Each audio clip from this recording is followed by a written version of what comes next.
What's the news first of all? Because we were hoping that you were going to get ready for the start of the season. Well, so was I, but I got bad news at the start of the summer. But I'd just been on tour of the Lions, went on holiday, and I came back on an appointment to see a specialist, and I needed an operation to get my hand fixed. I needed a bone graft from my wrist and put into the crack of the bones, and my bones screwed together. So I have to really wait till the end of October now so I can play again. But hopefully that's it fixed now, and I'm on the road to recovery with a bit of luck. How frustrating, eh? Very, very. It's not easy trying to watch rugby when I'm a bad watcher, but knocked, I'll cheer on the boys just the same as they cheer on me and all that. So I'll hate to wait until I'm back playing again.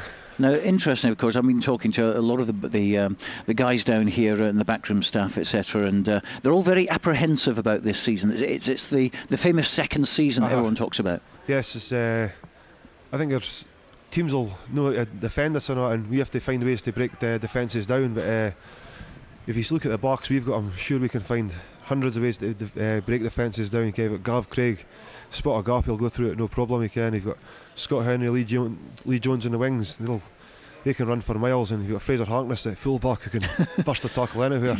Absolutely. I mean, I was looking at some of the press that's been happening over the past few months, etc., and they're talking about Selkirk will be well studied after their first year. But how do you study Fraser Harkness? I mean, he doesn't know what he's doing. Well, you can't miss him the size he's got now, anyway, but and his beard.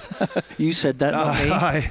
But if teams want to try and break us down, they'll have to try and break us down, and we'll just find other ways to try and break teams down. So we're just looking forward to the challenge. I know we'll be under a lot of pressure to perform this year, but it's a challenge we'll like to perform, and hopefully can do well again.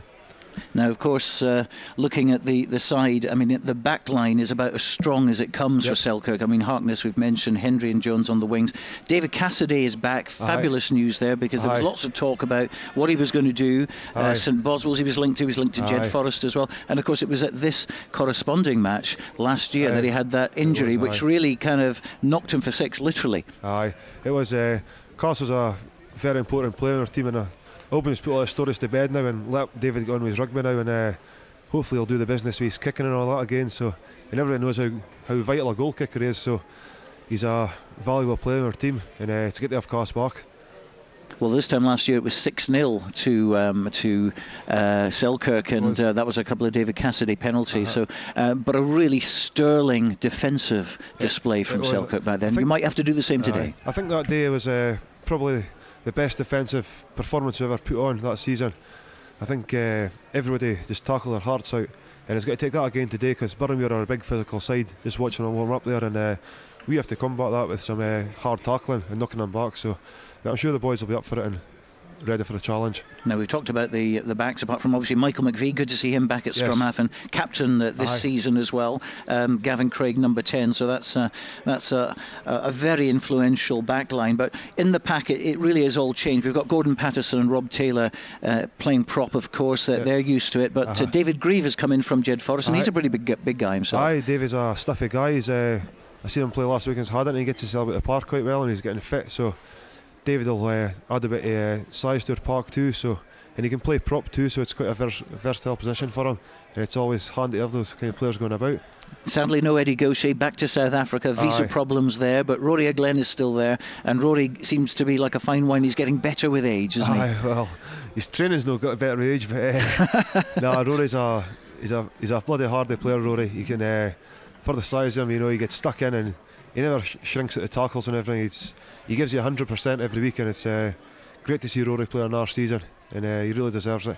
He's a good player. And the youngsters coming through as well. I mean, this is one of the advantages, that you are able to encourage the young Selkirk guys. Is the Simon Willett, of course, at number 5, and the back line, which is very unfamiliar really. It's Neil Cruikshank, ex-Peebles. We've got Callum Johnson, Andrew Rennick, who got some game time last year, but these are talented lads coming through and have had a good 7 season. They have the youngsters there. You've got Andrew Rennick and Callum Marshall. I think those two are real prospects for Selkirk. Andrew especially, and Andrew's he's trains about 5 nights a week probably, all since the end of last season, and he really deserves his starting place today, and I really hope Andrew goes on to fill out the jersey at number 8 or wherever it be in the Selkirk Park, and he takes his opportunity today, because he really deserves it. And Callum Marshall too on the bench. Callum's really another outstanding prospect, and I'm sure he'll get some game time today too.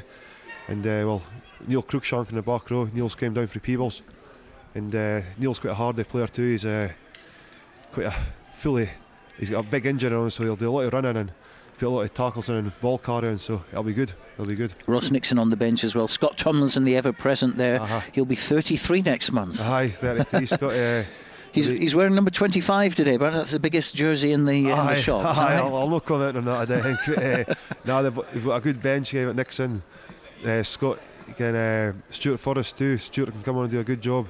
All the boys can come on and do jobs, and that's what they're there for, because they all get used now. The subs don't sit on the bench to keep the bench warm. They're all getting active time now, so it's good. And the other guy we must mention, Daniel Musa, who's been playing his rugby in Edinburgh. Yep, Daniel's came down from Edinburgh and come and joined Selkirk, and he's a nice boy too. He likes to get involved in all that, so hopefully he'll get on today and get some game time and show the crowd what he's got. Now I've got to ask you, it's all about getting possession, and the forwards have got a hell of a task against a big Boroughmuir pack. This season they've gone back to the old laws. You cannot collapse them all, and that I think is going to well, that's just bad news for borders clubs, I think, at the Hull. I still can't understand why they've went back to that rule. I think crowds come down to see running rugby, and teams don't people don't want to come down and watch a team just absolutely maul a small team like us or other teams just off the park. They're just got to get lineouts for 22 into the try line and drive everything now, and for us not to be able to pull it down, it's a bit of a shame, but there is ways we can stop it. We have to stop it at source as soon as we get the ball, and we have to be on our toes to do that, but to me I just can't understand why they've went back to that rule, but that's just my opinion. I think other people have got that opinion too, but we just have to stop it and do our best, really. That's right, which I'm sure you will. So what about this season then, Neil? I think we just have to take a game at a time. It's the pressure's on us again. People are expecting us probably to be in the bottom end again, but we have to just go out and play at our full potential and see how many points we can score in a game and see how many we can concede. But I'm quite optimistic. We've got a good set of boys. We've got a good captain, Michael McVie, taking over, so the boys will do well, I'm sure, and I'm quite looking forward to getting back in that jersey and playing again. And we're looking forward to that as well. And you have some competition, hopefully, from Andrew Rennick and Johnson and all them. They'll not want you back. Too much competition, if you ask me, but I'm getting older too, that's the worst of it. But I'm looking forward to it, and it'll be good.